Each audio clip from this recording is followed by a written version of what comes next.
Hermanos, os queremos dar una cordial bienvenida.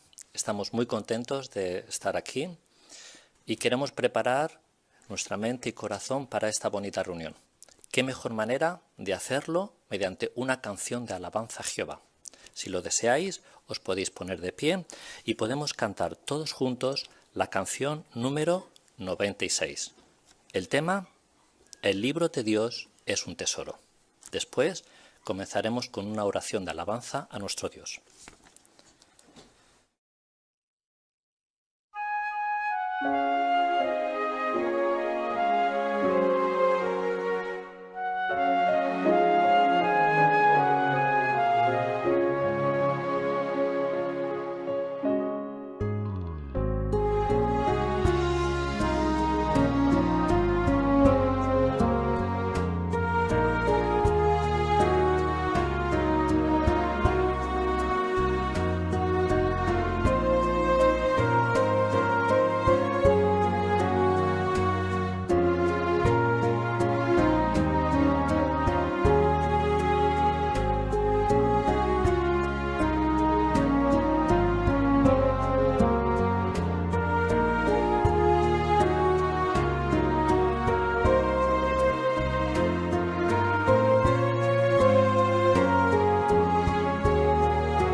Pues nuevamente os queremos dar una cordial bienvenida.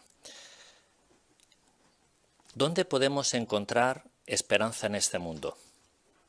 ¿Es la Biblia un libro para nuestros días?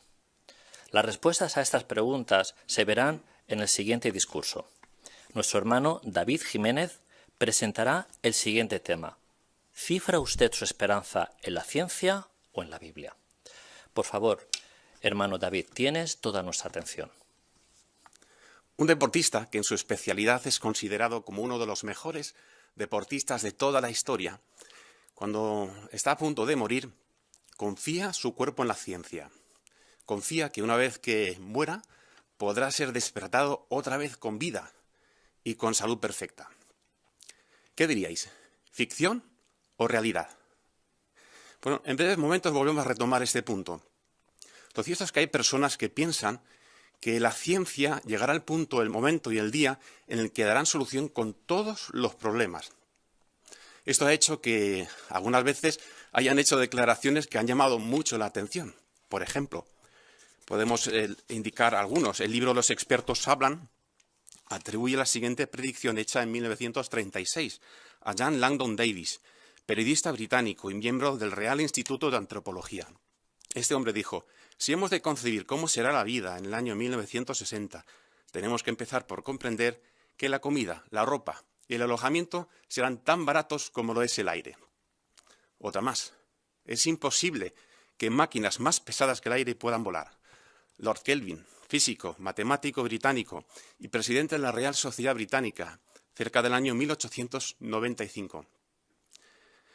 Y por último, la bomba nunca estallará, y hablo como experto en el campo de los explosivos.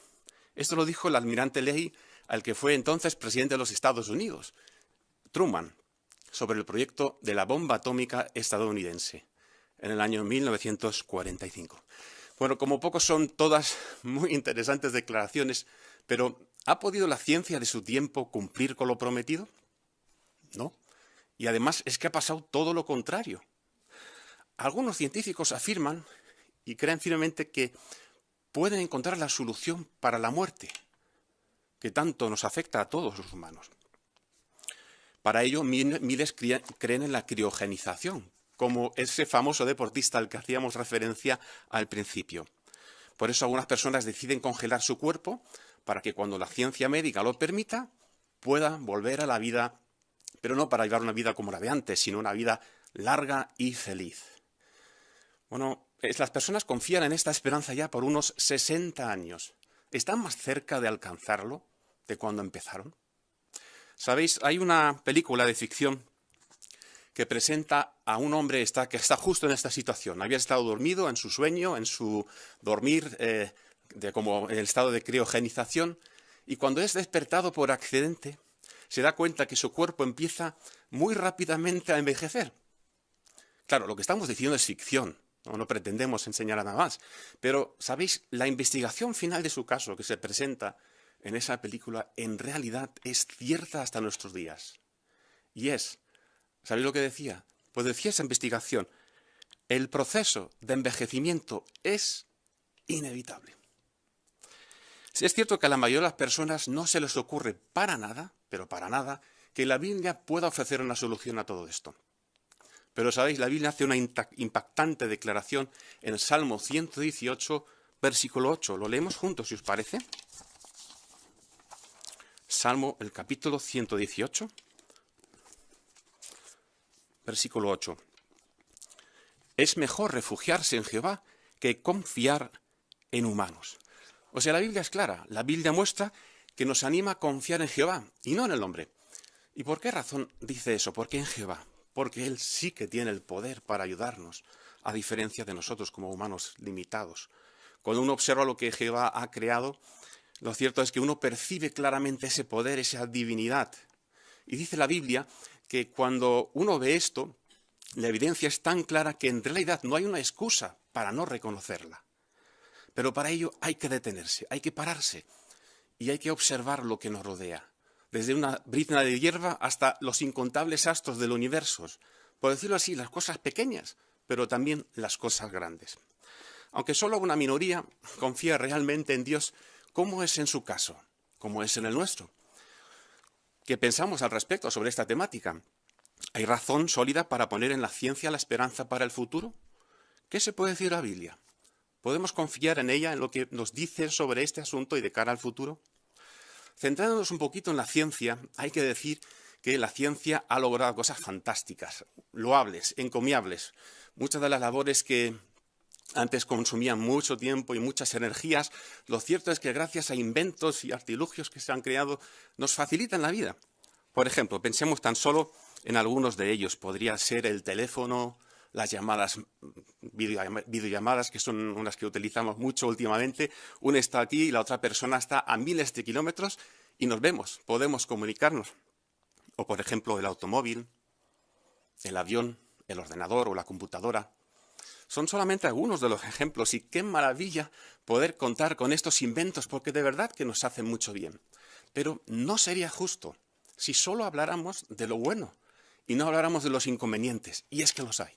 Hay inconvenientes, hay límites que se evidencian en cada uno de estos. Por ejemplo, quizás uno de esos límites pues causan muchas muertes anualmente. Sabemos que diferentes aparatos o vehículos de tránsito, de tráfico, pues al final causan la muerte de miles de personas y millones quedan accidentadas. Un ejemplo de esto es lo que sucedió en el año 2000.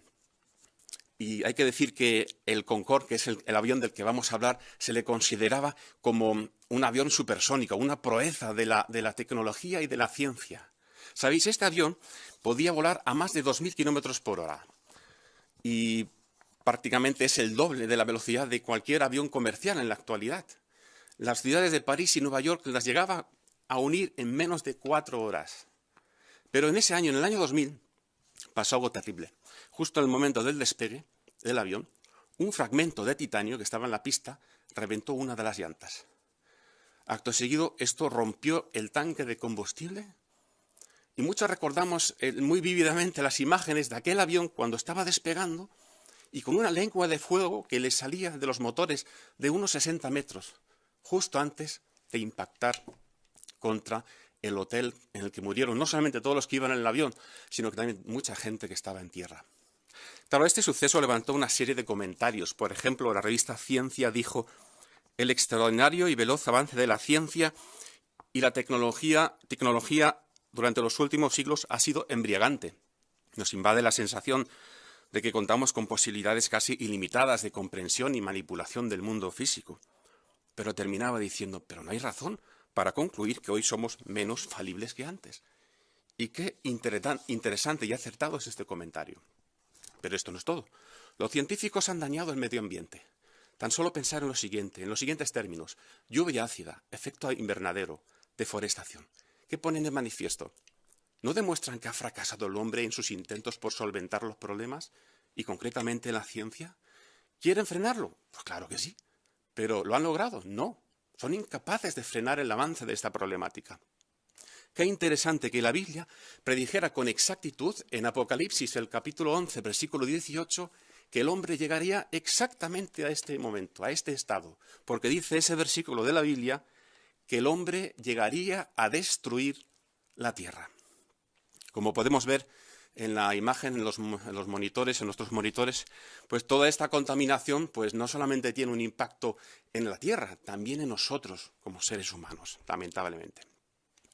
Además de todo esto hay que mencionar algo que cuesta, de verdad cuesta entenderlo, y es que la ciencia, muchos de los científicos participan en investigación militar. Y sabéis, cuando decimos muchos, queremos decir muchos. 1/4 parte de todos los científicos del mundo, lo que equivale a unos 500.000, participan en investigación militar. Y esta investigación, ¿qué ha creado? Pues armamentos destructivos, cada vez más letales, más devastadores, de forma que han muerto cientos de miles de personas, seguirán muriendo seguramente muchas en el futuro por todo este armamento. Y por último, hay científicos que han falsificado los resultados de sus investigaciones. Y han hecho esto en un intento por conseguir prestigio, ganancias, a veces promover sus ideas y sus teorías. Y uno piensa, bueno, pero ¿por qué llegan al punto de engañar, de falsear de esta manera? Pues un artículo de la revista US News and World Report indicaba la razón por la que hacían esto. Esta revista decía en uno de sus artículos: existe una competencia brutal. Los ganadores reciben premios colosales, los perdedores se encaran al olvido. Es un ambiente en el que a veces resulta irresistible tomar un atajo. Así que eso explica por qué razón muchos científicos han falsificado su trabajo.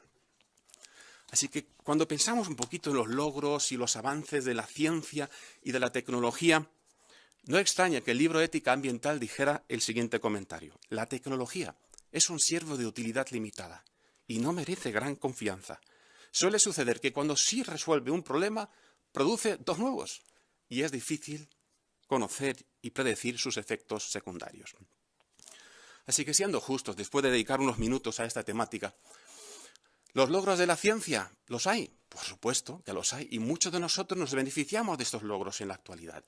Pero ahora, si los sumamos y los analizamos, ¿ofrece el registro de logros científicos una solución verdadera, definitiva a los problemas?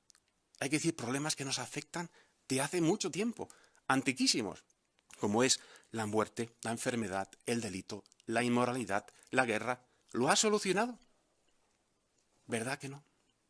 Por eso no extraña que después de que el hombre explorara por primera vez el espacio exterior, no extraña que cuando preguntaran al teólogo Karl Barth sobre ese triunfo de la tecnología y de la ciencia, ¿sabéis? Este hombre hiciera un comentario muy interesante. Él dijo, no resuelve ninguno de los problemas que me desvelan por la noche. Y es cierto, porque los verdaderos problemas que nos afectan siguen ahí, siguen sin resolverse. Ahora, ¿y la Biblia? La Biblia, ¿podemos confiar en ella? ¿En este libro, que para muchos es desconocido? Pues en los siguientes minutos vamos a ver 4 ejemplos que encontramos en la Biblia que demuestran que la Biblia es científicamente exacta y que revela conocimiento, y aquí está el matiz, revela conocimiento que no estaba disponible para el momento cuando se escribieron las palabras que vamos a leer. Con esto en mente, ¿os parece que veamos la primera idea? La vemos en Job, el capítulo 26. Job, el capítulo 26, versículo 7. Él extiende el cielo del norte sobre el vacío, suspende la tierra sobre nada. Suspende la tierra sobre nada. Quedémonos con esta idea. Y sin perder de vista este versículo de la Biblia, vamos a Isaías, el capítulo 40, 22. Capítulo 40, versículo 22 de Isaías. La primera parte, hay alguien que vive por encima del círculo de la tierra. Como podemos ver muy bien en la imagen, algo que es lógico para nosotros, lo cierto es que lo que acabamos de leer en Job, el capítulo 26, es algo muy interesante, porque en hebreo la palabra que en nuestro idioma se vierte y se traduce a la palabra nada, significa literalmente ninguna cosa en hebreo, ninguna cosa, nada. Y es curioso porque es la única parte en la Biblia donde encontramos ese término hebreo. Es evidente que el escritor bíblico de este libro quería transmitir esta idea, que la tierra realmente estaba suspendida en el aire, que no se sujetaba sobre nada. Pero lo cierto es que, como dicen los científicos y también expertos bíblicos sobre todo, indicaban que este versículo en el ideal que acabamos de leer refleja una visión extraordinaria, en especial en vista del tiempo cuando se escribió. Y es cierto, pero es que no hace falta ser docto para darse cuenta que estas ideas estaban en contraposición con lo que durante muchos siglos se enseñaba. Por ejemplo, se pensaba que la tierra flotaba en el agua o que descansaba sobre una tortuga gigante.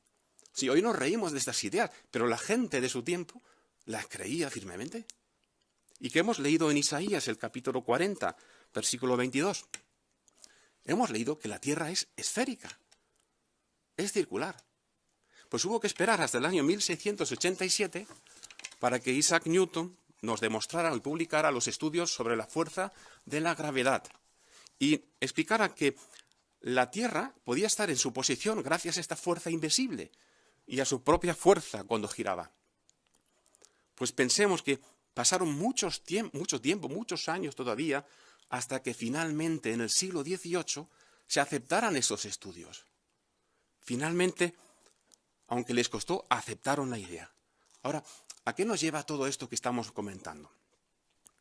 Pues este importante descubrimiento que acabamos de analizar en estos 2 versículos, en realidad no hace más que confirmar lo que la Biblia había escrito, había declarado 3000 años antes de conocerse por la investigación.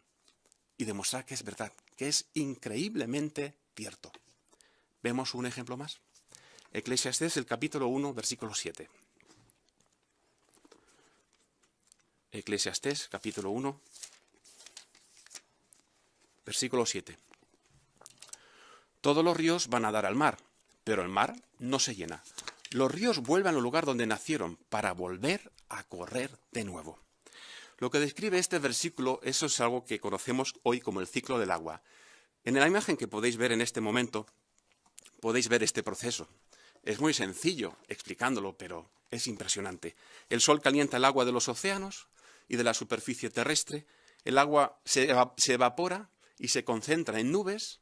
Esas nubes llevan el agua sobre el terreno, sobre la tierra, firme, y al final lo descarga en forma de lluvia y también nieve. Finalmente esas aguas se vuelven a concentrar en reservas de agua y también en el océano. Y es entonces cuando este ciclo vuelve a empezar. ¿Os habéis dado cuenta que el versículo 7 de Eclesiastés 1 habla 2 veces de esta palabra, de esta idea, que los ríos volver para correr de nuevo? Es impresionante esto, ¿no es fascinante reflexionar que aparte de este proceso descrito en Eclesiastés, que es poético, sencillo, sí, pero poético, es además exacto? Y lo es todavía más cuando uno piensa en cuánto tiempo se tardó en aceptar esto como una verdad científica. Los griegos pensaban que las aguas de los ríos les llegaban por fuentes subterráneas, desde el mar hasta el río. Y esta idea, por increíble que parezca, los griegos lo promovieron, se aceptó hasta el siglo XVIII, hace no mucho tiempo. Así que, de nuevo, cuando uno piensa en todo esto, es impresionante que 2700 años antes de conocerse el ciclo del agua, la Biblia nos hablara con detalle, de forma sencilla, de esta verdad. Vemos uno más. Levítico, el capítulo 13, 46.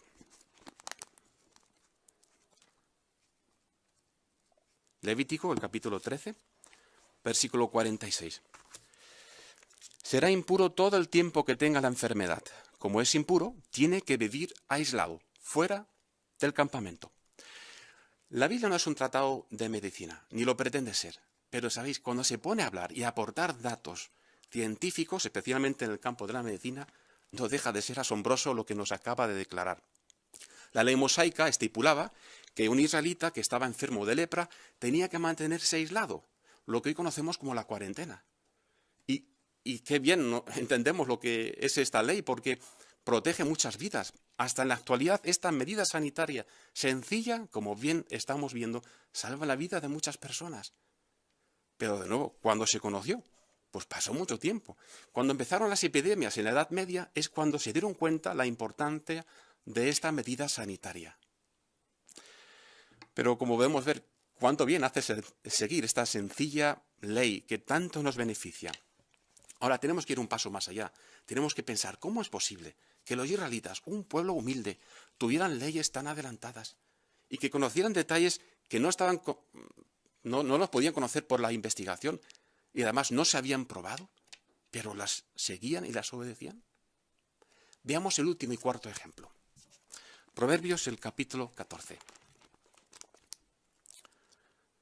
Proverbios, el capítulo 14, versículo 30.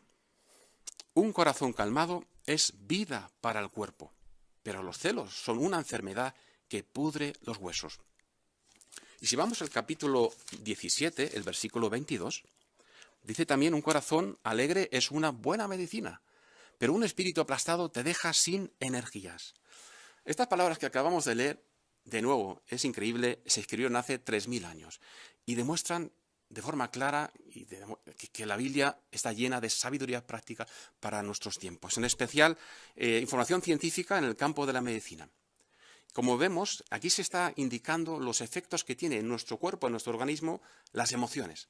Y uno se pregunta, ¿pero es que afecta a mi cuerpo, a nuestras emociones, a nuestro organismo? Pues sí, afecta. Y la ciencia confirma que estos dos versículos de la Biblia que hemos analizado son ciertos. Diversos estudios demuestran que cuando hay personas que se enojan con facilidad, algunas llegan al punto de ser coléricas, pues esto tiene un impacto muy malo para la salud. Son la causa de muchos riesgos en cuanto a enfermedades que pueden surgir. Pero las peores están relacionadas al corazón.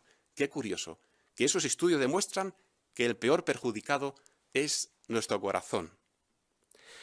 De nuevo, es sorprendente que la Biblia y los consejos en el campo de salud que parece que se han escrito ayer nos beneficien hasta nuestro día de una manera tan práctica, en forma de ayudar a nuestra vida y que podamos alargarla el máximo tiempo posible. Hemos estado hablando de la forma y posición de la tierra, el ciclo del agua, la cuarentena y los efectos de las emociones en nuestro organismo. Y ahora uno tiene que ir un poco más allá, ¿verdad?, de todo este conocimiento que hemos analizado. Uno tiene que preguntarse, ¿es solo casualidad que la Biblia sea tan exacta en todos estos campos? ¿No atribuye eso en realidad crédito a la autenticidad de la Biblia? Lo cierto es que la información revelada, la información científica revelada antes de conocerse por investigación, demuestra de forma clara, evidente, que la Biblia es inspirada de Dios y que es prueba de su autenticidad. Y esto nos lleva a una idea importante, porque hemos estado hablando de la ciencia, hemos hablado de la Biblia, ¿y qué nos dice todo eso a nosotros? Claro, nos preguntamos en qué o en quién podemos confiar en vista de lo que hemos estado analizando. Pues para confiar en un futuro brillante, necesitamos una esperanza bien fundada. Repitamos esta idea. Para tener una esperanza, un futuro brillante, necesitamos una esperanza bien fundada. ¿Quién es el único que nos puede dar esta esperanza? Pues es nuestro Creador, Jehová Dios. Hemos visto en unos pocos ejemplos que es a través de la Biblia, nos daremos cuenta de ello, que es a través de la Biblia que Jehová nos da esta esperanza verdadera. Y no es cierto que cuando uno tiene una esperanza firme, segura, esto es de un valor incalculable porque nos ayuda a afrontar las dificultades de la vida de una manera distinta, con valor, con coraje y con confianza. Todo eso gracias a la Biblia. Al principio dijimos que hay personas que esperan, literalmente, están congeladas, esperando a que la ciencia les pueda devolver la vida. Concretamente para este problema, la muerte. ¿Qué esperanza nos da la Biblia? Pues leamos las palabras que Jesús mismo expresó en el Evangelio de Juan, el capítulo 5, versículo 28. Evangelio de Juan, el capítulo 5, versículo 28. No se asombren de esto, porque viene la hora en que todos los que están en las tumbas oirán su voz y saldrán. La esperanza que da la Biblia es muy clara. La única esperanza para los muertos es la resurrección. Pero quizás alguien esté escuchando este discurso y piense, ¿pero será posible eso? ¿Será posible que una persona que ha fallecido vuelva a la vida? ¿Será posible que los seres queridos que hemos perdido vuelvan otra vez? Me parece increíble, quizás piensa alguno eso. Imaginemos la siguiente escena. Imaginemos que tenemos una casa preciosa. Esa casa es de madera. La tenemos con todo lujo de detalle. La hemos hecho en muchos años y nos ha quedado preciosa. Tanto nosotros como nuestra familia disfruta de esta casa muchísimo. Pero, lamentablemente, por un incendio, esa casa queda completamente reducida.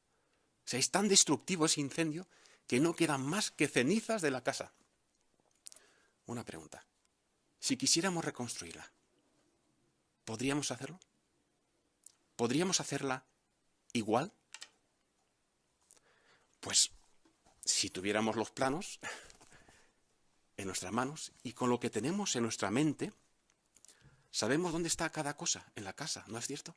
Sabíamos dónde teníamos cada mueble, el color, el tamaño. Conoceríamos todos los detalles importantes. Por eso, solamente necesitaríamos tiempo y recursos y poco a poco, podríamos reconstruir esa casa. Podríamos. En Juan, el capítulo 5, el Evangelio de Juan, capítulo 5, versículo 28, hemos leído que Jesús dijo que las personas que han muerto, ¿en qué estado están? Dice allí que están en las tumbas. Y hay un asterisco, una estrellita. Esta estrellita, si os fijáis y tenéis esos dispositivos o la Biblia en vuestras manos, nos lleva a la idea en griego, a la idea literal que se traduciría a nuestro idioma y que es las tumbas conmemorativas. Pues parece evidente que cuando hablamos de tumbas conmemorativas, ahí hay una mente envuelta, ¿no? Alguien conmemora, alguien recuerda. Bueno, ¿quién es el que conmemora o recuerda a los que han fallecido? Si no es Jehová Dios. ¿Puede hacer eso nuestro Creador en su infinito poder? Pues claro que puede. Y lo que es más, Él está deseando poder hacerlo. De hecho, la esperanza de la resurrección es una esperanza muy segura. La misma resurrección de Jesús, cuando analizamos esta, que es sin duda la que más nos llega, fue espectacular. Cuando uno piensa y la analiza, en realidad, como dice la Biblia, es un sello de garantía de parte de Jehová cuando resucitó a su propio Hijo, porque fue Él mismo quien lo resucitó. Pero eso es algo que se hizo público. Las personas lo pudieron ver. Por ejemplo, al principio se apareció a 3 mujeres que vieron la tumba vacía y luego posteriormente a Jesús. Y luego los discípulos no creían, ¿verdad? Ellos se resistían a esta idea. O sea, lo que nos demuestra que el relato bíblico es muy cierto y muy, muy transparente. Y al final, en un mismo día, se presenta ante 500 personas. Bueno, pensemos que ante este suceso que lo vivieron las personas de aquel momento, los discípulos cobraron tanta fuerza y un ímpetu tan grande que les permitió afrontar de cara al futuro. ¿Y por qué? Porque vivieron de verdad ese momento, lo constataron con sus propios ojos. Saber todos estos detalles nos animan también a nosotros, nos fortalecen muchísimo y nos ayudan a tener confianza en Jehová. Y también usted puede llegar al punto de tener este grado de confianza en la Biblia. No olvidemos, Jehová Dios no miente, y de hecho dice la Biblia que es imposible que Él mienta, así que podemos poner nuestra confianza en este refugio para nosotros. Por mucho que lo intente, hay que decir que la ciencia solo puede hacer conjeturas con relación al futuro. Lo hemos visto al principio con unos cuantos ejemplos, pero la Biblia, qué distinta es. La Biblia no es como los libros de leyendas que empiezan diciendo en algún lugar y luego después empiezan a ser imprecisos. No, la Biblia es exacta en tiempos, aporta detalles, personajes reales, sus nombres, sus lugares. Cuando uno analiza la Biblia libre de prejuicio, absolutamente todo encaja. Y lo que más ayuda es la gran cantidad de profecías bíblicas que uno puede investigar, analizar. Y sabéis, es algo apasionante cuando lo hacemos y podemos sacar nuestras propias conclusiones de esas investigaciones. Dijimos hace un momento que para tener una esperanza, un futuro brillante, ¿qué necesitamos? Una esperanza bien fundada. ¿Nos da eso la Biblia? ¿Nos da esa esperanza bien fundada? ¿Nos dice qué pasará en el futuro? Pues dice la Biblia en Daniel, el capítulo 2, versículo 44, que el Dios del cielo establecerá un reino que nunca será destruido, ni pasará a manos de ningún otro. Pondrá fin a todos esos reinos y será el único que permanecerá para siempre. Así que la gobernación de Dios lo que va a hacer es reemplazar la gobernación humana. ¿Y qué es lo que hacen los hombres ante el fracaso de un gobierno y otro? ¿No es verdad que votan a otro gobierno? ¿Y por qué hacen eso? Porque no les dan lo que necesitan. Hemos pensado por un momento que lo que acabamos de citar en Daniel 2:44 es la solución definitiva a los problemas que hoy tenemos. Pues esta solución pasa primeramente por hacer desaparecer todo lo malo, todo aquello que origina la maldad. Y seguramente estamos deseando, todos los que escuchamos este discurso, estar allí, ser fieles a Dios para vivir esa futura destrucción a la que este mundo se enfrenta, a ese cambio tan deseado. No lo dudemos ni un instante. Habrá un nuevo mundo, tal como lo predice la Biblia. Un mundo en el que no habrá muerte, no habrá enfermedad, no habrá tristeza, ni llanto, ni dolor. ¿Y por qué? Porque dice la Biblia en Apocalipsis capítulo 21, versículo 4, que las cosas anteriores habrán pasado. Habrán pasado. Mientras tanto, la Biblia nos dice francamente lo que podemos esperar del hombre y de sus intentos. Podemos leerlo para finalizar en el Salmo 146. Salmo, el capítulo 146, versículo 3. No pongan su confianza en príncipes, ni en ningún otro hombre, porque no pueden traer la salvación. Sale su espíritu y el hombre vuelve al suelo. Ese mismo día se acaban sus pensamientos. El mejor de los gobernantes, el mejor de ellos, el mejor humano, sea hombre, sea mujer, todos nosotros en definitiva. Al final se cumple lo que dice el versículo 4, por muy buenas intenciones que tengamos. Nuestra vida se va, en este sistema se va. Y lo único que queda, como dice ahí, no es nada, porque nuestros pensamientos también se irán. Por esta razón, lo cierto es que eso es la realidad cuando optamos por confiar en el hombre. Por eso, elijamos bien en qué ciframos o en qué depositamos nuestra esperanza. A la pregunta si a la ciencia o a la Biblia, seguro que podremos contestar. Muchas gracias, hermano Jiménez. Hemos disfrutado de un discurso precioso Y qué contentos estamos de tener la Biblia como un libro que nos da esperanza y futuro. Pues seguimos, hermanos. Ahora nuestro hermano Andrés Mayor considerará el artículo de la Atalaya con todos nosotros, con un tema muy interesante que tiene que ver con la organización en la congregación. Por favor, hermano Andrés Mayor. Pues bienvenidos para esta segunda parte de nuestra reunión. Vamos a comenzarla entonando juntos una canción muy en armonía con el artículo que estudiaremos a continuación. La canción será la número 137, basada en Romanos capítulo 16, versículo 2. Su título es Fieles, valiosas, amadas. Canción 137.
Pues después de esta animadora y apropiada canción, podemos comenzar con nuestro estudio del artículo de la Atalaya. El título es El principio de autoridad en la congregación.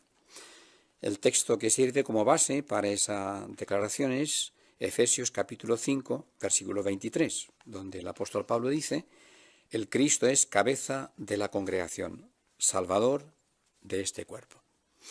Seguramente recordamos todos que la semana pasada vimos en qué consiste el principio de autoridad establecido por Jehová y vimos cómo ese principio aplica en el ámbito familiar. Hoy veremos cómo aplica ese principio de autoridad en la congregación. Veremos la respuesta a algunas preguntas interesantes. Por ejemplo, veremos cómo debemos ver a las hermanas y cuál es su papel en la congregación. Una pregunta curiosa: ¿son todos los hermanos cabezas de todas las hermanas? Y una tercera cuestión: ¿tienen el mismo tipo de autoridad los ancianos y los cabezas de familia? Y veremos algunos parecidos, algunas diferencias, y analizaremos ejemplos bíblicos que nos ayudarán a confirmar con exactitud cómo aplicar el principio de autoridad en la congregación. Pues queremos daros muchas gracias de antemano a todos vosotros por vuestros comentarios. Seguro que habéis dedicado tiempo a estudiar a fondo los párrafos, los textos bíblicos, las referencias. Así que gracias de antemano por vuestra aportación, que hará una delicia de este artículo. Nuestro hermano Fernando Cantero será el lector para esta reunión. Así que sí, por favor, hermano Cantero, lees el primer párrafo.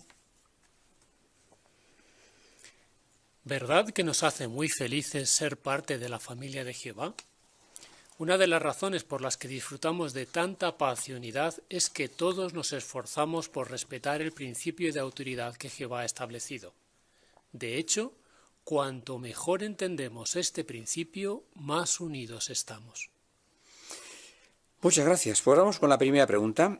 ¿Cuál es una de las razones por las que está unida la familia de Jehová? Hermano Makowski, por favor. Una de las razones por las que disfrutamos de tanta paz y unidad es que todos nos esforzamos por respetar el principio de autoridad que Jehová ha establecido. Magnífico. Muchas gracias. Muy bien. Hermana García. Y para poder mostrar respeto a este principio de autoridad tenemos que esforzarnos por comprenderlo bien, así lo podremos aplicar de la manera correcta, disfrutaremos haciéndolo y además cada vez estaremos más unidos. Ciertamente, muy bien. Muchas gracias. Hermano Espinoza. Y como dice ahí al principio, el resultado merece la pena, ¿no? Porque formaremos parte de una familia feliz. Así es. Muy bien. Vale, pues con esta entrada estamos preparados para párrafo 2, por favor.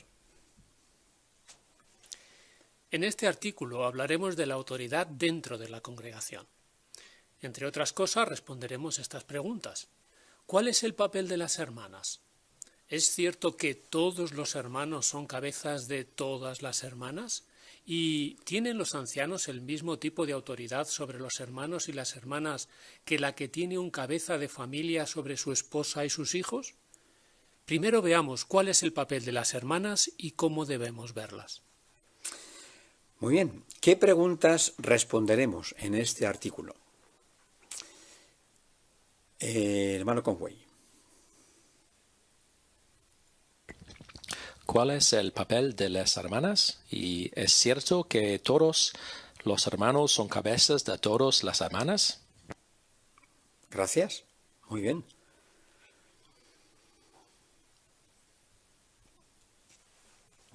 Hermano Cogollo.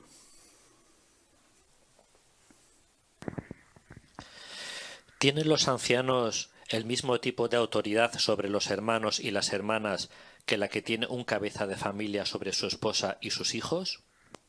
Gracias. Muy bien. La tercera pregunta.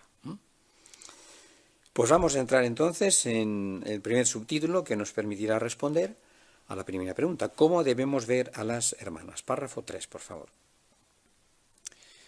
Nuestras hermanas merecen todo nuestro reconocimiento por todo lo que hacen para cuidar de sus familias, predicar las buenas noticias y ayudar a los hermanos de la congregación.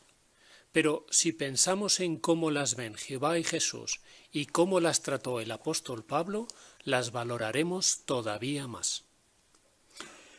Pues la pregunta para este párrafo 3, ¿qué nos ayudará a valorar todavía más lo que hacen nuestras hermanas? Hermano Delgado. Si pensamos en cómo la ven Jehová y Jesús, ¿no? Y también cómo las trató el apóstol Pablo, pues la valoraremos mucho más, ¿no? Eso es lo que vamos a ver a lo largo de este artículo. Muy bien. Gracias, hermano García.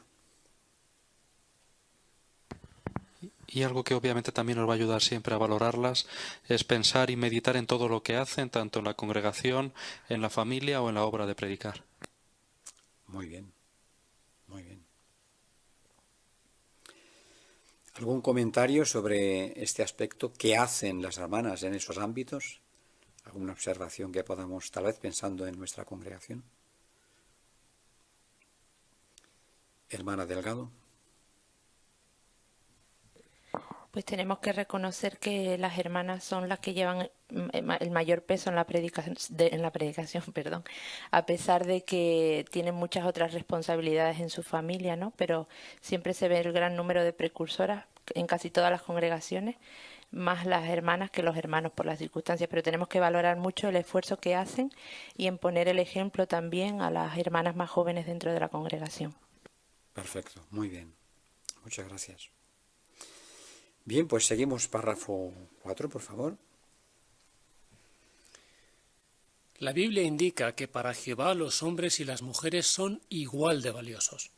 Por ejemplo, explica que en el siglo I Jehová les dio Espíritu Santo tanto a unas como a otros para que pudieran hacer milagros, como hablar en lenguas. El grupo de cristianos ungidos que reinarán con Cristo está formado por hombres y mujeres. Igualmente, Jehová les dará a personas de ambos sexos la recompensa de vida eterna en la tierra. Y Jesús les mandó tanto a hombres como a mujeres que predicaran y enseñaran las buenas noticias. Por ejemplo, el libro de Hechos menciona a una cristiana llamada Priscila. Ella y su esposo Aquila le explicaron con mayor exactitud la verdad a un hombre muy culto llamado Apolos. Muchas gracias, hermano Cantero. Pregunta 4. ¿Cómo indica la Biblia que para Jehová los hombres y las mujeres son igual de valiosos? Hermana Conway, por favor. Sí, en Hechos 2, 17 y 18 menciona unas palabras proféticas de Joel que mencionan que los hijos y las hijas profetizarán, hasta los esclavos y esclavas derramarás de parte de su espíritu. Y podemos ver que se cumplió en ese tiempo porque tanto hombres y mujeres recibieron el milagro de poder hablar en diferentes idiomas. Excelente. Muy bien. Hermana Iglesias. Después también otro aspecto que nos ayuda a ver cómo ve Jehová a los hombres y a las mujeres es, por ejemplo, el sentido de escoger a los cristianos ungidos que reinarán con Cristo en el cielo. Escogió tanto a hombres como a mujeres. Y si nos fijamos en Gálatas 3:26, ahí lo deja claro. Todos ustedes son hijos de Dios. No hay ni hombre ni mujer, como bien dice el versículo 28. Muy bien, muy bien. Hermano Ordaliza. Por otra parte, la gran muchedumbre de la que habla Apocalipsis 7 está compuesta también por hombres y por mujeres, pues que tienen como recompensa la vida eterna aquí en la tierra. Entonces esto nos refleja que para Jehová, tanto hombres como mujeres, aunque a los hombres les haya dado la autoridad en la congregación y en la familia, tienen la misma recompensa, es decir, que son igual de valiosos para él. Muchas gracias, muy bien. Hermana Jiménez. Las palabras de Mateo, capítulo 28, 19 y 20, cuando Jesús da el mandato de predicar y enseñar a las personas, estaban reunidos también un grupo de discípulos compuesto también por hombres y mujeres. Otro ejemplo más, muy bien. Hermana Juárez.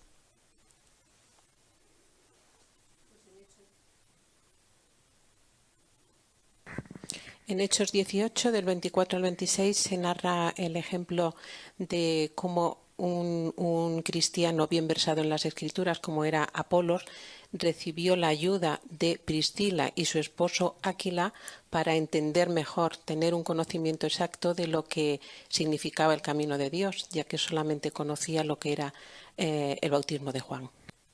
Muy bien, gracias. Pues gracias por abarcar los diferentes puntos de este párrafo también. Veamos ahora qué aprendemos del ejemplo de Jesús, párrafo 5. Jesús respetaba a las mujeres. No era como los fariseos, que despreciaban a las mujeres, ni siquiera hablaban con ellas en público y mucho menos comentaban con ellas las Escrituras. Al contrario, Jesús habló de temas espirituales profundos tanto con mujeres como con hombres. También permitió que muchas mujeres lo acompañaran mientras iban predicando. Y les dio a algunas de ellas el honor de decirles a los apóstoles que él había resucitado. Pues pregunta para el párrafo 5. Según muestra Lucas 10, versículos 38, 39 y 42, ¿cómo veía Jesús a las mujeres? ¿Algún voluntario, por favor? ¿Podemos leer de entrada estos versículos? Hermano García, por favor. Mientras seguían su camino, Jesús entró en cierta aldea. Allí una mujer llamada Marta lo hospedó en su casa, y ella tenía una hermana llamada María, quien se sentó a los pies del Señor y se quedó escuchando lo que él decía. Versículo 42. Pero son pocas las cosas que se necesitan o apenas una. En cambio, María eligió la mejor parte y no se la quitarán. Gracias, Manu García. Pues según hemos leído ahí, ¿cómo veía Jesús a las mujeres? Hermana Makowski. Lucas 10:38 dice que Jesús estaba hablando de temas espirituales profundos con María y los demás. Esto demuestra que Jesús valoraba a las mujeres como sus seguidoras y amigas, no era como los fariseos que despreciaban a las mujeres. Qué bien, muy bien. Muchas gracias. Hermana Silvosa. En la nota que aparece junto al texto de Lucas se hace referencia a una atalaya y es interesante el comentario bíblico que habla ahí acerca de precisamente la postura que tenían muchos, no solo fariseos, sino incluso algunos judíos de la época. Dice que la postura de María y su entusiasmo por absorber la enseñanza de Jesús a costa de un rol tradicionalmente femenino puede que haya ofendido a la mayoría de los varones judíos. Así es que vemos cuál era la postura que tenía mucha gente y sin embargo vemos en contraposición cómo Jesús no solamente se sintió bien de que María lo hiciera así, sino que en el versículo 42 alabó su conducta delante de su hermana. Perfecto, muy bien. Hermana Terrones. En el relato de Lucas también se ve cómo Jesús permitió que mujeres lo acompañaran durante el viaje y en una época en la que los maestros de la ley pues enseñaban que los hombres no debían ni siquiera estar cerca de las mujeres y muchísimo menos permitirle que viajara con ellos. Jesús no siguió esas tradiciones y seguro que durante el viaje hubo momentos interesantes en los que tendrían conversaciones espirituales mostrando de nuevo el respeto que Jesús sentía por ellas. Sin duda, muy bien. Hermana García. Sí, también en el tiempo de Jesús la palabra o el testimonio de una mujer no valía prácticamente nada. Sin embargo, tal como vemos en el relato de Juan 20, Jesús eligió a varias mujeres para que informaran de su resurrección al resto, entre ellos los apóstoles. Así vemos claramente el respeto y la confianza y dignidad que Jesús mostró a las mujeres. Muy bien. Muchas gracias. Hermano Silvosa. Y profundizando un poco más en la referencia que tenemos a la Atalaya de septiembre de 2020, allí dice que por aquel entonces el hecho de sentarse a los pies de los maestros estaba restringido a aquellos que se estaban preparando para ser maestros y este era un rol que por aquel entonces estaba prohibido para las mujeres, pero como vemos en Lucas 10:39, María tuvo la confianza de sentarse a los pies de su maestro para aprender de él, lo cual nos muestra que Jesús no solo las respetaba, las trataba con dignidad, sino que también hacía que se sintieran cómodas a su lado. Muy bien. Qué detalle tan interesante, ¿verdad? Muchas gracias. Pues veamos otro ejemplo también, un referente para nosotros, el apóstol Pablo. Párrafo 6, por favor. El apóstol Pablo le mandó a Timoteo que respetara a las mujeres. Le dijo que tratara a las mujeres de más edad como a madres y a las más jóvenes como a hermanas. Aunque Pablo hizo mucho por ayudar a Timoteo a tener una fe fuerte, reconoció que fueron su madre y su abuela quienes le enseñaron los santos escritos. Además, en su carta a los romanos, Pablo envió saludos a varias hermanas y las mencionó por nombre. Se daba cuenta de que todo lo que hacían aquellas cristianas y expresó cuánto valoraba su labor. Pues párrafo 6. ¿Cómo demostró el apóstol Pablo que respetaba a las mujeres? Hermano Jiménez. Un detalle que lo demostró porque las trataba con mucha dignidad. Por ejemplo, indicaba que las mujeres de más edad deberían ser consideradas como madres y también las más jóvenes como hermanas. Así que dignifica a cada una de ellas. Cierto. Gracias, muy bien. Hermana Gil. Sí, también vemos que las valoraba porque para Pablo no pasaban desapercibidas. Él valoraba su trabajo y, como vemos en la carta a los romanos, pudo expresar encomio sincero y específico porque, por ejemplo, de Febe decía que fue defensora de muchos, o de Aquila y Prisca, que arriesgaron el cuello por él. Así que también es muy bonito sentir hoy que los hermanos que tienen responsabilidades nos dan encomio sincero a las hermanas siguiendo el ejemplo de Pablo. Excelente, gracias, muy bien. Hermano Terrones. También en el caso que se nos menciona en segunda carta a Timoteo, el capítulo 1 y el capítulo 3, siendo contrario a la tendencia que había normal de despreciar el valor o el mérito de las mujeres, en este caso él no tenía ningún problema en atribuir lo que era necesario tanto a la madre como a la abuela de Timoteo, que fueron los que influyeron tanto al enseñarlo y educarlo. Muy bien, un ejemplo más. Muy bien, excelente. Muchísimas gracias, de verdad, a todos por vuestros comentarios muy acertados y oportunos. Leemos el párrafo 7. Como hemos visto, la Biblia no da a entender que las hermanas sean inferiores a los hermanos. Con su cariño y generosidad, nuestras hermanas aportan mucho a la congregación y los ancianos cuentan con su ayuda para mantener la paz y la unidad. Pero todavía hay que responder estas preguntas. ¿Por qué les manda Jehová a las hermanas que se cubran la cabeza en ciertas ocasiones? Y, puesto que sólo los varones son nombrados ancianos y siervos ministeriales, ¿significa esto que todos los hermanos son cabezas de todas las hermanas? Pues, pregunta 7, ¿qué preguntas vamos a responder? Hermana Cantero. Una de ellas es por qué Jehová manda que las mujeres se cubran en ciertas ocasiones. Muy bien. Hermana Jiménez. Y la otra, ya que solo los varones son nombrados ancianos o siervos ministeriales, si significa esto que todos los hermanos son cabezas de todas las hermanas en la congregación. Muy bien. Una segunda cuestión. ¿Qué idea remacha, si podemos usar la expresión, este párrafo respecto a qué sienten los ancianos, los hermanos, por las hermanas? ¿Y por qué? Hermana Delgado.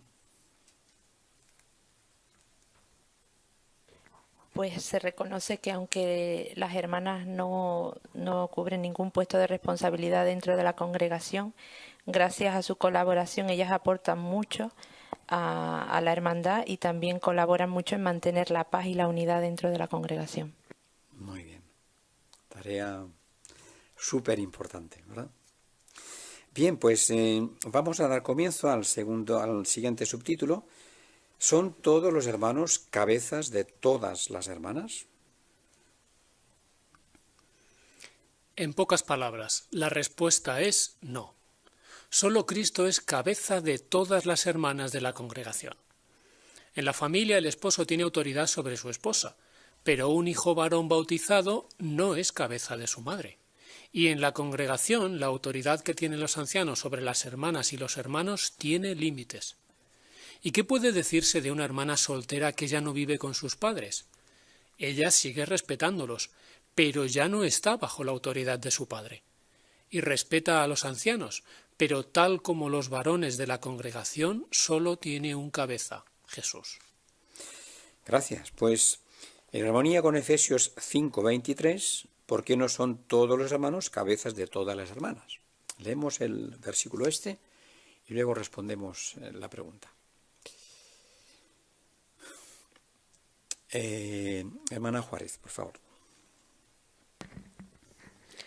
Porque el esposo es cabeza de su esposa, tal como el Cristo es cabeza de la congregación, salvador de este cuerpo. Gracias. Pues en armonía con esto, ¿por qué no son todos los hermanos cabezas de todas las hermanas? Hermano Conway. Porque solo Cristo es cabeza de todas las hermanas de la congregación. Muy bien. Conciso y claro. Hermano Espinoza. Y el primer caso que se plantea aquí es en el ámbito familiar. Ahí dice que el esposo tiene autoridad sobre su esposa, pero si un hijo bautizado vive con sus padres, no es el cabeza de la madre, ¿no? Aunque él sea varón. ¿Y qué es lo que tiene que hacer el hijo? Lo que dice Efesios 6, 1 y 2, obedecer a sus padres. Por tanto, él no es cabeza de su madre, sino que es el esposo, su padre. Muy bien. Hermana Iglesias. Y en el ámbito de la congregación, los ancianos también tienen autoridad, pero tienen unos ciertos límites entre los hermanos y las hermanas. Como dice 1 Tesalonicenses 5:12, son los que los dirigen y los que aconsejan. Es decir, la autoridad de los ancianos es dar pautas bíblicas para tomar buenas decisiones, pero no tienen el derecho de que los demás tomen, que sean los que tomen la decisión de los demás. Magnífica observación. Muy bien. Hermano García. Tenemos un dibujo en este párrafo donde se observa una hermana que está estudiando. Entonces podríamos preguntarnos si una hermana soltera ya no vive con sus padres, ¿quién es su cabeza? Pero cuando vemos el dibujo general, el dibujo más grande donde vemos a Jesucristo, rápidamente tenemos la respuesta, porque vemos como el cabeza que está por encima de ella, aquí en la imagen que vemos en la pantalla, es Jesús, aunque obviamente ella seguirá respetando a sus padres y seguirá respetando a los ancianos en la congregación. Muy bien, muy bien. Excelente. Pues seguimos, párrafo 9. Ahora bien, es cierto que Jehová ha decidido que sean los hombres quienes dirijan la congregación y no las mujeres. ¿Por qué? Por la misma razón por la que nombró a Jesús cabeza del hombre, para que la congregación esté organizada. Si por las circunstancias una hermana debe realizar una tarea que normalmente llevaría a cabo un hermano, entonces Jehová le pide a ella que se cubra la cabeza. Esto no es para rebajarla, sino para proporcionarle una manera de mostrar que respeta el principio de autoridad. Respondamos ahora a esta pregunta. ¿Cuánta autoridad tienen los cabezas de familia y los ancianos? Muy bien. Pues pregunta 9. ¿Por qué deben cubrirse la cabeza las hermanas en algunas ocasiones? Hermano Delgado. Jehová ha decidido que sean los hombres, los varones, quienes dirijan la congregación. Así que si por alguna circunstancia una hermana tiene que desempeñar en alguna ocasión esta función, esta tarea, pues que llevaría a cabo un hermano, pues en esa ocasión tendría que cubrirse la cabeza.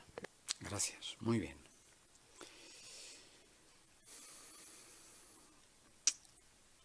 Hermana Silvosa.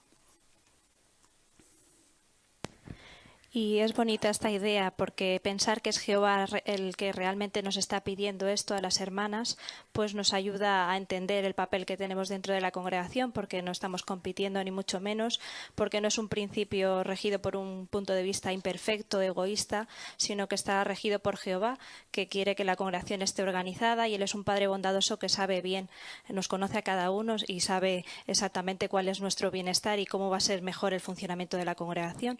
Entonces es la oportunidad que tenemos las hermanas precisamente de obedecer y respetar a Jehová en este sentido.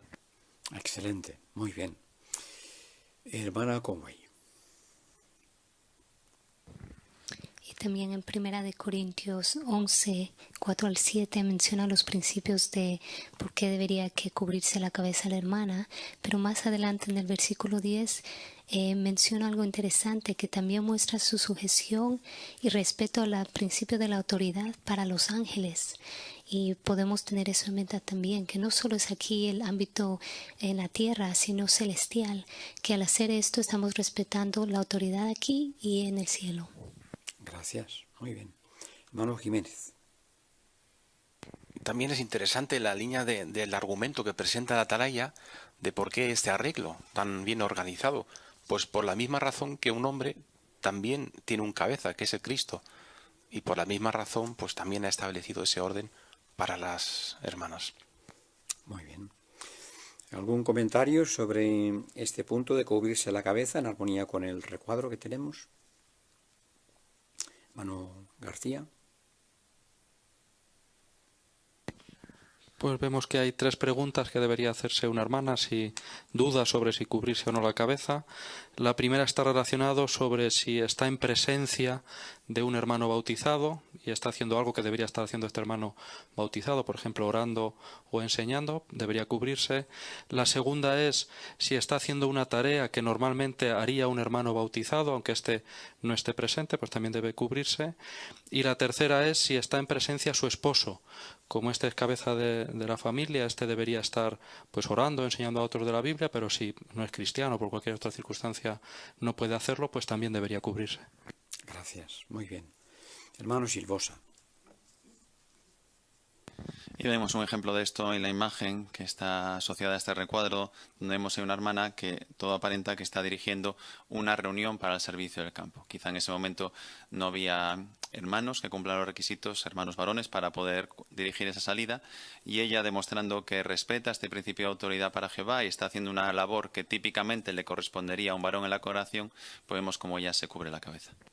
Muy bien, muy bien. Hermano Gordaliza. Sí, y es muy interesante la información que nos aporta el libro Amor de Dios, ya que ahí especifica como una cristiana ungida también tiene que estar bajo este principio de autoridad.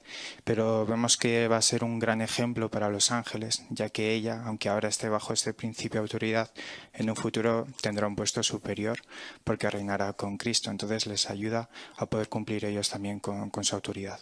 Muy bien, muy bien. Muy bien. Muy interesante, ¿eh? Y mucho más amplia la información a la que hacía alusión el hermano Gordaliza en el libro Manténganse en el amor de Dios. Muchas gracias. Pues el siguiente subtítulo, la autoridad de los cabezas de familia y la de los ancianos, nos permite responder a otra pregunta pendiente. Los ancianos aman a Cristo y también aman a las ovejas que Jehová y su Hijo les han mandado cuidar. Un anciano bien intencionado podría verse a sí mismo como si fuera el padre de los hermanos de la congregación. Tal vez piense, si un cabeza de familia tiene derecho a dictar normas para proteger a su familia, un anciano también puede poner normas que le parece que protegerán a las ovejas de Dios. Y a su vez puede que algunos hermanos y hermanas fomenten esta manera de pensar al pedirles a los ancianos que tomen decisiones por ellos. Pero, ¿tienen el mismo tipo de autoridad los ancianos y los cabezas de familia? Pues ¿por qué podría pensar un anciano en ponerles normas a los hermanos de la congregación? Hermana Juárez. Pues se ve que ante todo hay buena intención, porque ya que el cabeza de familia en su familia pone normas para que haya orden y que haya paz en la familia, pues piensa a lo mejor en la congregación, pues también puede funcionar el mismo arreglo. Y también puede ser que se fomente esta idea de tener esa capacidad de poner normas para pedir que decidirían, en el caso de las hermanas, qué haría un anciano en una situación concreta que tuviera la hermana. Y entonces esto pues no es el papel de los ancianos. ¿Cierto? Muchas gracias. Muy bien. Hermano Espinoza. Y el principio que se encuentra en Juan 21 del 15 al 17 es el que podría llevar a comprender así esta idea, ¿no? Porque ahí Jesús 3 veces repitió que debían de alimentar a sus ovejitas, ¿no? Así los ancianos podrían llegar a la conclusión de que tienen que poner normas para cuidar, ¿no?, a las ovejas de Jesús. Pero como veremos son distintos tipos de autoridad, uno en la familia y otro en la congregación. Así es, muy bien. Pues veamos en el párrafo 11, parecidos y luego diferencias. El apóstol Pablo indicó que la autoridad de un cabeza de familia y la de un anciano de congregación tienen algunos aspectos en común. Por ejemplo, Jehová quiere que los miembros de la familia obedezcan al cabeza de familia y quiere que los hermanos de la congregación obedezcan a los ancianos. También espera que tanto los cabezas de familia como los ancianos se aseguren de que quienes están a su cuidado tengan una fe fuerte y se sientan queridos y valorados. Y como los buenos cabezas de familia, los ancianos ayudan a los hermanos que los necesitan. Además, Jehová espera que los ancianos y los cabezas de familia ayuden a los demás a obedecer las normas divinas y que no vayan más allá de las cosas que están escritas en la Biblia. Pues la pregunta para el párrafo 11 es: ¿qué aspectos tienen en común la autoridad de los cabezas de familia y la de los ancianos? Hermana Jiménez. Pues un aspecto en común es la obediencia. Jehová pide obediencia al cabeza de familia y también pide obediencia a los ancianos en la congregación. Muy bien. Hermano Makowski. Como indica Santiago 2, 15 a 17, los ancianos y los cabezas de familia deben estar atentos y cuidar activamente de los miembros de su familia o de la congregación. Así es, sin duda. Hermana García. Y vemos que las decisiones que ambos toman, tanto el padre de familia como los ancianos de la congregación, tienen el mismo objetivo, de ayudarnos a tener una fe fuerte y que nos sintamos seguros, queridos y valorados. También. Gracias, hermano Cobollo. Y ambos tratan de animar para que se obedezcan las normas de la Biblia, las normas divinas, pero, como se menciona en 1 Corintios 4:6, sin ir más allá de las cosas que están escritas. Muy bien. Muy bien. Pues vistas las similitudes, veamos ahora algunas diferencias. Párrafos 12 y 13. Sin embargo, hay diferencias importantes entre la autoridad de los ancianos y la de los cabezas de familia. Una de ellas es que Jehová les ha dado a los ancianos la responsabilidad de actuar como jueces y expulsar de la congregación a los pecadores que no se arrepienten. Por otro lado, Jehová les ha dado a los cabezas de familia autoridad para hacer ciertas cosas que los ancianos no pueden hacer. Una de las cosas que un cabeza puede hacer es dictar normas para los miembros de su familia y asegurarse de que se cumplan. Por ejemplo, tiene derecho a establecer a qué hora deben llegar a casa sus hijos por la noche y también la autoridad para disciplinarlos si desobedecen. Claro, antes de poner una norma, un cabeza de familia considerado hablará con su esposa, pues los dos son una sola carne. Muchas gracias, hermano Cantero. Tal como indica Romanos 7:2, ¿en qué se diferencian la autoridad de los cabezas de familia y la de los ancianos? Un voluntario, por favor, para leer esta cita bíblica. Hermano Conway, si es tan amable.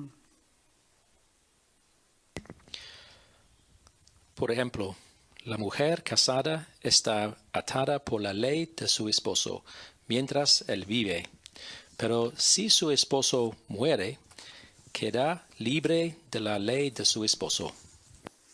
Gracias. Pues según se indica ahí, ¿en qué se diferencian la autoridad de los cabezas de familia y la de los ancianos? Hermana Gil. Pues veíamos en párrafos anteriores que los ancianos no pueden dictar normas en la congregación. Sin embargo, como acabamos de leer en Romanos, habla de la ley del esposo.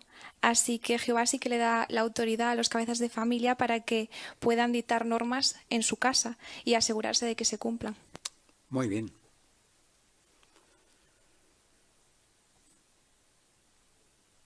¿Algún ejemplo podríamos poner de una norma que el cabeza puede establecer? Hermano García.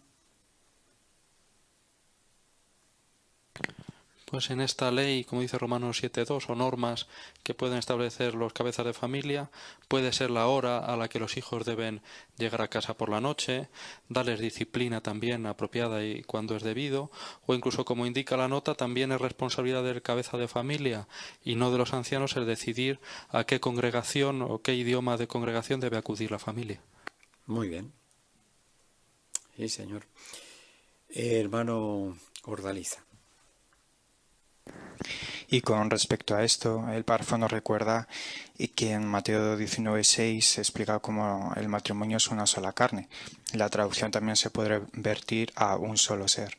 Esto nos recuerda que aunque es el hombre el que tiene la autoridad para decidir, un buen cabeza de familia que quiera llevar esa autoridad lo mejor posible hablará con su esposa antes de tomar cualquier decisión. Es verdad, muy bien. Hermana Conway. Entonces, como hemos visto, no hay una ley de anciano, sino la esposa casada está bajo la ley de su esposo, pero los ancianos sí tienen un papel que Jehová y Jesús han puesto, más que todo. Dice aquí, ellos tienen la responsabilidad de ayudar a los hermanos a tener una fe fuerte, sentirse queridos y valorados y expulsar de la congregación a los pecadores que no se arrepienten. Muy bien. Eso nos ayuda a ver la diferencia, ¿verdad? Perdón, hermana García. Sí, lo que iba a comentar era un poquito lo que ha dicho la hermana Conway, que en este caso los ancianos o la autoridad de los ancianos estaría por encima de la opinión o la autoridad del cabeza de familia para expulsar a un determinado miembro de esa unidad familiar. Cierto, ¿eh? Sí. El anciano no dirá a qué hora hay que llegar a casa, pero el padre no dirá si hay que expulsar o no a alguien de su familia, ¿no? Muy bien. Pues echamos un vistazo a las ilustraciones que tenemos relacionadas con estos párrafos y podemos resumir mirando en los dibujos similitudes, diferencias entre la autoridad de los padres y los ancianos en la congregación. Según vimos en los párrafos 11 y 12. Hermano García, hermano Jiménez.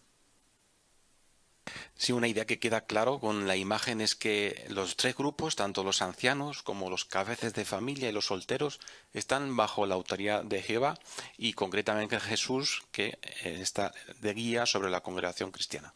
Gracias, muy bien. Hermana Silvosa. Y en ambas ilustraciones, en la que, por ejemplo, vemos a los ancianos que dirigen desde la plataforma, pues quizá con sus discursos, comentarios, pues lo que en realidad están pretendiendo es fortalecer la fe de los hermanos, y es lo mismo que ocurre en la fotografía que vemos de los cabezas de familia, que también está estudiando con su familia porque también quiere fortalecer su fe y que puedan pues respetar mejor a Jehová. Muy bien. Parecido. ¿Diferencias también? Hermana Jiménez.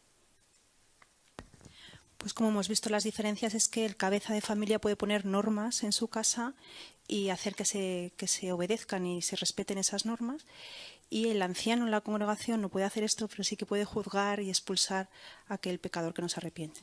Muy bien. Hermana Delgado.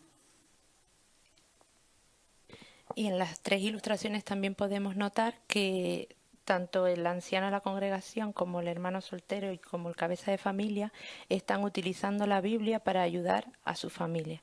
Así que, aparte de las opiniones personales, por ejemplo, en el caso del cabeza de familia, lo que tiene que primar es la opinión de Jehová a la hora de dirigir tanto a la familia como a la congregación. Muy bien, muy bien. Y hablando de opiniones, pues ¿qué hará un buen cabeza de familia? Aunque tenga autoridad para dictar normas. Hermana Terrones. Pues como hemos visto, un cabeza de familia considerado siempre hablará con su esposa antes de poner una norma. Eso es. Muy bien, ¿no? Si en ambos casos, ancianos, cabezas de familia, tampoco pueden hacer lo que les dé la gana, simplemente porque tienen autoridad. Magnífico, muchas gracias. Pues pasamos al siguiente subtítulo: respetemos a Cristo, cabeza de la congregación. Por medio del rescate, Jehová compró la vida de todos los que componen la congregación y de todas las personas que pongan su fe en Jesús. Como Cristo murió por nosotros, es lógico que Jehová lo nombrara cabeza de la congregación. Por esa razón, Jesús tiene autoridad para dictar normas de conducta para las personas, las familias y toda la congregación y para asegurarse de que se cumplan. Pero Él no se limita a ponernos normas, nos alimenta y cuida a cada uno de nosotros. Pues en la parte A de este párrafo 14, pregunta en vista de lo que dice Marcos 10:45, ¿por qué es lógico que Jehová nombrara a Jesús cabeza de la congregación? Por favor, ¿alguien podría leer este versículo? Hermana Makowski, por favor. Y es que ni siquiera el Hijo del Hombre vino para que le sirvieran, sí para servir a los demás y para dar su vida como rescate a cambio de muchas personas. Muchas gracias, muy bien. Pues en vista de estas palabras que acabamos de leer, ¿por qué es lógico que Jehová nombrara a Jesús cabeza de la congregación? Hermana Cantero. Sí, por favor. Pues porque después de Jehová es el que más ha hecho por la humanidad, como dar su vida por nosotros, servirnos y nos quiere muchísimo, así que es el que tiene más derecho para ser cabeza de todos nosotros. Muy bien, muy bien. Hermano Terrones. Tanto en Marcos, cuando se usa la palabra rescate, como en Hechos 20:28, que ha habido una compra, se está recogiendo algo de valor, pero se ha pagado algo de muchísimo más valor. Así que como cada uno de nosotros cuando compramos algo, más o menos con un objeto hacemos lo que queremos porque para eso lo hemos comprado. Aquí ha habido una compra, hay un bien que se ha dado, hay algo que se ha recibido y por tanto es lógico que el comprador pues también establezca sus normas o sus leyes sobre ese asunto. Muy bien. Hermano Espinoza. Y como es lógico que él sea el cabeza de la congregación, es lógico que él dicte normas dentro de la congregación, ¿no? Ahí por eso dice que él se asegura incluso de que se cumplen esas normas que él dicta, así que él puede en la congregación tomar las medidas que él decida. Muy bien. ¿Van a Iglesias? Sabemos que un cabeza tiene la autoridad para dictar normas, pero estas están basadas en el amor. Como bien se ha comentado, Jesús mostró el amor más grande al dar su vida por nosotros, ¿no? Por eso, como dice Efesios 5:29, no solo se ha limitado a poner esas normas, sino que lo hace para cuidarnos. Así que eso pues es una gran ayuda a saber de que Jesús lo hace todo por amor. Muy bien, gracias. Hermano Silvosa. Sí, una prueba de esta autoridad la vemos en Gálatas 6:2. Ahí se habla de la ley del Cristo. Esta ley está compuesta por todo lo que Jesús enseñó mediante sus palabras, sus acciones, y es una ley que tiene que influir en todo aspecto de la vida del cristiano. Por eso, como os ha comentado, está claro que Jesús tiene esta autoridad para dictar normas de conducta a todo tipo de personas, familias, congregaciones y además de asegurarse que se cumplan. Muy bien. Ese es un matiz que se ve muy bien en la ilustración completa que tenemos, ¿no? Decíamos anciano, autoridad en la congregación, cabeza de familia, autoridad en la familia, Jesús. Hermana Jiménez. Pues Jesús está como la autoridad por encima de todos y es cabeza de todos, de cada uno de ellos. Muy bien, gracias, muy bien. Pues la parte B. ¿Cuál es el papel del cuerpo gobernante? Tenemos ahí un recuadro que nos permite. Hermano Conway. El cuerpo gobernante da instrucciones útiles para organizar a los siervos de Jehová de todo el mundo. Muy bien. Muchas gracias. Hermano García. También siguiendo lo que dice 2 Corintios 1:24, ellos entienden que no son amos sobre nuestra fe, sino que son colaboradores para que seamos felices. Reconocen que ellos tampoco son las cabezas de la congregación, la cabeza de la congregación sigue siendo Jesucristo. Ellos son hermanos, como dice Mateo 23:8, pero también reconocen, aceptan y cumplen con la autoridad y el mandato que les ha dado Jesús de alimentar en sentido espiritual, basado en la ley del Cristo y en la palabra de Dios, a los que formamos parte de la congregación. Excelente. Gracias. Hermana Jiménez. Me gusta mucho la frase que dice: aman mucho a sus hermanos y por eso hacen todo lo que pueden para atender sus necesidades. Y esto es así porque siguen el ejemplo que hemos visto antes, que es lo que Jesús hace. Él hace eso, él no dicta las normas porque tiene el derecho para hacerlos, como hemos visto, sino que lo hace porque nos quiere y lo hace con cariño. Y el cuerpo gobernante sigue el ejemplo que les da su cabeza Cristo. Muy bien, gracias. Hermano Cogollo. Y también dan guía, dirección. Por eso nombran a los miembros de los comités de sucursal y a los superintendentes de circuito. Y luego pues dan el alimento espiritual al debido tiempo. Y lo hacen mediante cartas, publicaciones y pautas impresas, y también los programas de JW, las escuelas, las reuniones y las asambleas. Muy bien. Hermano Delgado. Y en lugares donde azotan los desastres naturales, vemos el cuidado protector del cuerpo gobernante, porque inmediatamente se hacen arreglos para ayudar en sentido material y en sentido espiritual a estos hermanos. O en épocas como las que estamos viviendo, en ningún momento nos hemos sentido desatendidos espiritualmente. Mientras el mundo se ha paralizado, la organización de Jehová ha seguido adelante, gracias a que ellos, gracias al Espíritu Santo, siguen cuidando a sus hermanos. Muy bien, muy bien. Un magnífico ejemplo, ¿no?, de cómo ejercer la autoridad con amor, en imitación de Cristo. Pues leemos los dos siguientes párrafos, por favor. Las hermanas demuestran que respetan la autoridad de Cristo al seguir la guía que les dan los hombres que Él ha nombrado para cuidar de la congregación. Una hermana llamada Marley, que vive en Estados Unidos, dice: valoro mucho mi papel de esposa y hermana en la congregación.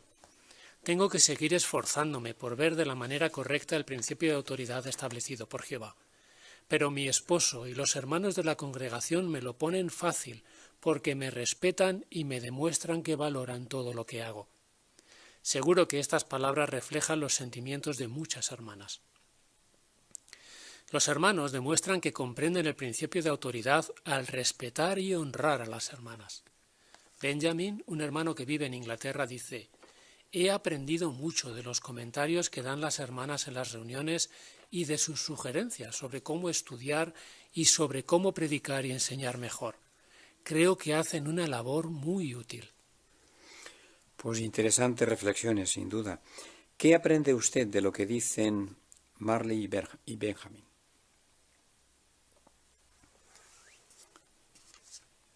Hermana Cantero.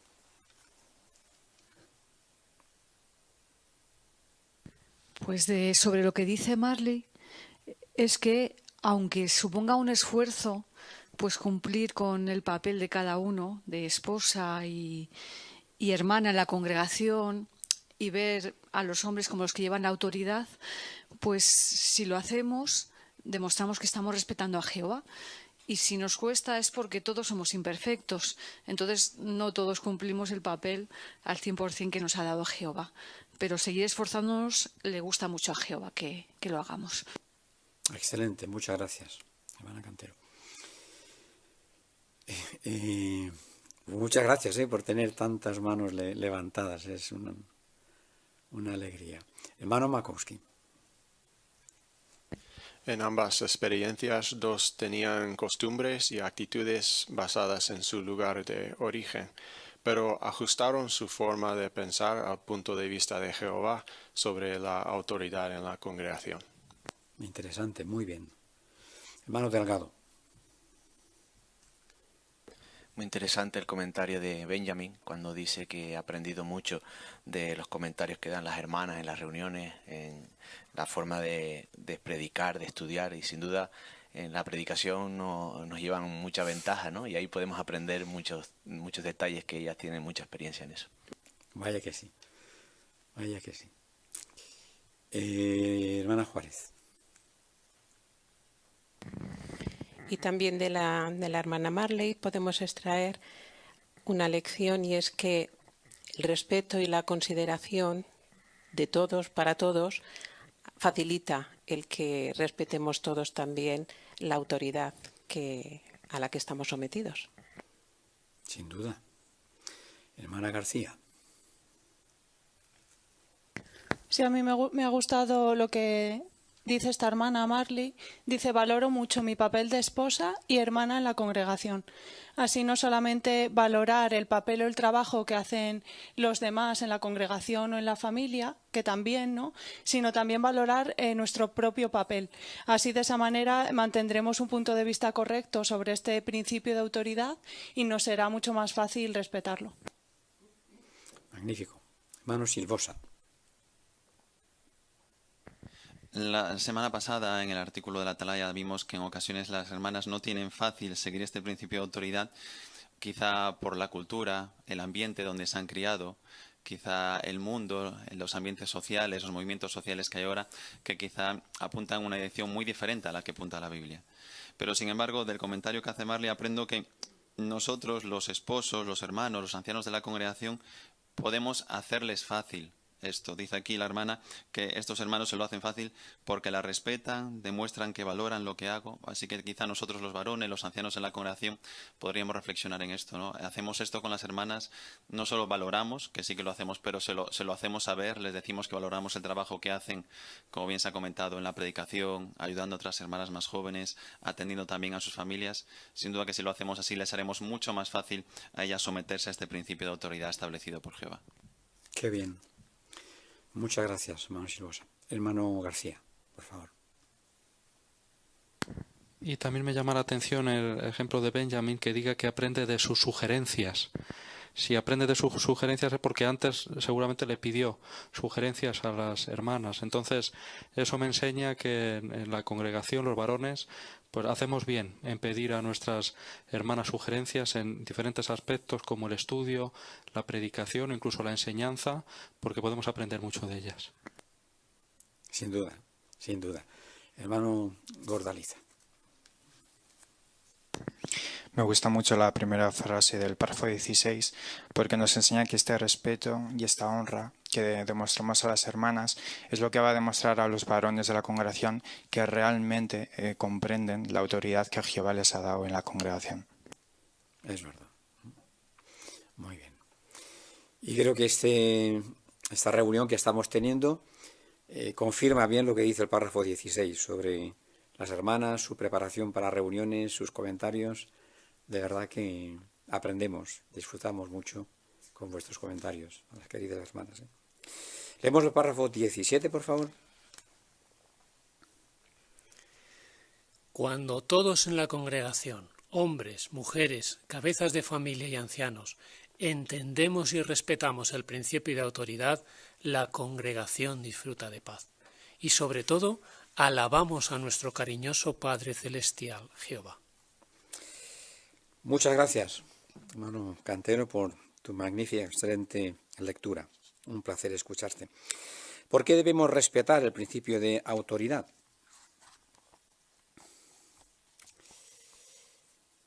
Hermana Gil. Pues porque si no existe cierta autoridad, la única alternativa es el caos. Y qué bonito es disfrutar de paz y ser felices en la congregación y en la familia y darle alabanza a Jehová. Muy bien. Hermana Jiménez. Al respetar este principio estamos reconociendo que Jehová, quien ha puesto este principio, lo ha hecho porque quiere lo mejor para nosotros y reconocemos eso, que es así, que es lo mejor para cada uno de nosotros. Muchas gracias. Pues con esto llegamos al final de nuestro artículo y seguro que podemos ahora dar buena respuesta a las preguntas, 3 preguntas que nos permiten resumir el artículo precioso y práctico importante que hemos analizado. A ver qué responderíamos. Primera pregunta, ¿cómo debemos ver a las hermanas de la congregación? Hermano Jiménez. Pues está claro, tenemos buenísimos ejemplos que nos ponen cómo debemos verlos y nosotros pues sinceramente las apreciamos muchísimo, tienen mucho reconocimiento, podemos aprender mucho de sus buenas cualidades, así que Le damos todo nuestro reconocimiento. Lo subrayamos todos. Muchas gracias. ¿Qué ejemplos hemos visto que pueden servirnos de referente? Hermana Terrones. Pues hemos visto el ejemplo de Jehová, que no hace distinción entre hombres y mujeres. Hemos visto el ejemplo de Jesús, que siempre las trató con respeto y educación. Y hemos visto también el ejemplo del apóstol Pablo. Magnífico. Muy bien, muy bien. Segunda pregunta, ¿son todos los hermanos cabezas de todas las hermanas? Hermana Cantero. Pues no. Los hermanos que están casados son cabezas de sus esposas, de sus propias esposas, y Jesús es el cabeza de todos. Muy bien, muy bien. Gracias, hermano Silvosa. Y vimos dos ejemplos interesantes. Por ejemplo, en el caso de una familia, es cierto que el esposo tiene autoridad sobre su esposa, pero si en esa familia hubiera un hijo varón bautizado, ese no sería cabeza de su madre.